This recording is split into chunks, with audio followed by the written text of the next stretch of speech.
આ વચ્ચે આપણે જણાવી દઈએ કે વડોદરામાં આખરે કયા પ્રકારની સ્થિતિ છે। જે રીતે દેશભરમાં આ માહોલ છે, યુદ્ધનો માહોલ એક રીતે કહી શકાય। વડોદરામાં નાગરિકો શું કહી રહ્યા છે જાણવાનો પ્રયાસ કરીશું। અમારા સંવાદદાતા જોડાઈ ચૂક્યા છે અમિત પટેલ વડોદરાથી। અમિત, 26મી તારીખથી લઈને 28મી તારીખનો આજનો દિવસ છે।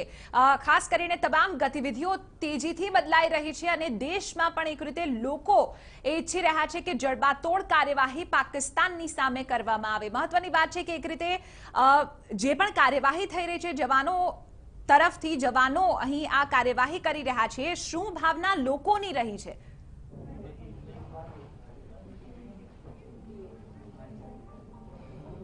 ચિત્રા, પુલવામાના એક આતંકવાદી હુમલા બાદ દેશનું ખૂન એટલી હદે ખોલી ગયું છે કે હવે પાકિસ્તાનને જે પ્રકારે જે જવાબ આપવામાં આવ્યો છે ચોક્કસ કહી શકાય જડબાતોડ જવાબ। પરંતુ વડોદરામાં એક અનોખો પ્રયાસ કરવામાં આવ્યો છે। આપ જોઈ રહ્યા છો નર્સિંગના વિદ્યાર્થીઓ અને વિદ્યાર્થીનીઓ છે, તેઓએ દેશના શહીદ જવાનો માટે અને દેશના જવાનો માટે પોતાનું લોહી બલિદાન કરવા માટેનું તેઓએ તૈયારી બતાવી છે અને અત્યારે હાલમાં એ બ્લડ કેમ્પ યોજાયો છે। આજે આ નર્સિંગ કોલેજ છે તેનો એન્યુઅલ ડે હતો, પરંતુ તેઓએ તમામ ફંક્શન રદ કરી અને એક નિર્ણય કર્યો કે દેશના જવાનો માટે તેઓ લોહી પહોંચાડશે અને એટલા જ માટે નર્સિંગનો સ્ટાફ હોય, નર્સિંગના વિદ્યાર્થીઓ વિદ્યાર્થીનીઓ હોય, આ તમામ લોકો આજે પોતાનું જે લોહી છે એ દેશને સમર્પિત કરી રહ્યા છે। આપ જોઈ રહ્યા છો તમામ મોટી સંખ્યામાં વિદ્યાર્થીનીઓ અહીંયા જોવા મળી રહી છે।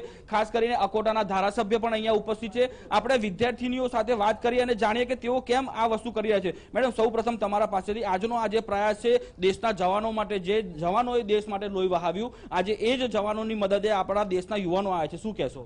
મને તો બહુ જ આનંદ છે આ વિષયનો કે યુવા પેઢી આટલી જાગૃત છે અને ખાસ કરીને આપણા ભારત દેશની જે યુવા પેઢી છે એમનામાં દેશ પ્રેમ ઓતપ્રોત છે, એના ઉપરથી ખબર પડે છે।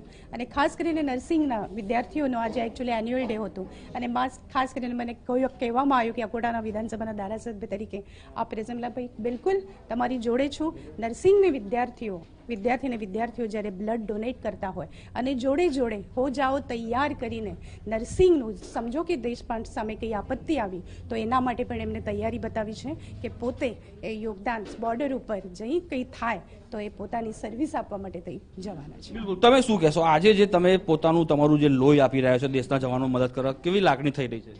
બહુ જ અદ્ભુત લાગણી થઈ રહી છે। જેમ કે આપણા વીર जवानों કહે છે कि तुम मुझे खून दो मैं तुम्हें आज़ादी दूंगा। हम लोग वहाँ बॉर्डर पे खून देने तो नहीं जा सकते, लेकिन यहाँ पे हम ब्लड डोनेशन का कैंप आयोजन करके हम लोग हमारी थोड़ी सी मदद कर सकते हैं और हम लोग हर सिचुएशन के लिए रेडी है तैयार हम। બિલકુલ, તમે શું કહેશો? કેવી ભાવના થઈ રહી છે આજે દિલમાં? આજે જ્યારે આખો દેશ રેડી છે, એની સાથે સાથે અમે નર્સિંગ સ્ટુડન્ટ્સ અમે અમારું કોન્ટ્રીબ્યુશન આપવા માંગીએ છીએ કે દેશની સાથે અમે પણ તૈયાર છે, હમ બી તૈયાર છે અને એનું એક નાનકડું કોન્ટ્રીબ્યુશન એક બ્લડ ડોનેશન કેમ્પ દ્વારા અમે બતાવવા માંગીએ છીએ। બિલકુલ, એટલે તમામ જે યુવાનો છે તેઓની દિલની લાગણી એ છે કે એનકેન પ્રકારે તેઓ દેશના જે જવાનો છે તેઓને મદદ કરે અને એના જ માટેનું આ ઉત્તમ ઉદાહરણ છે। ચિત્રા।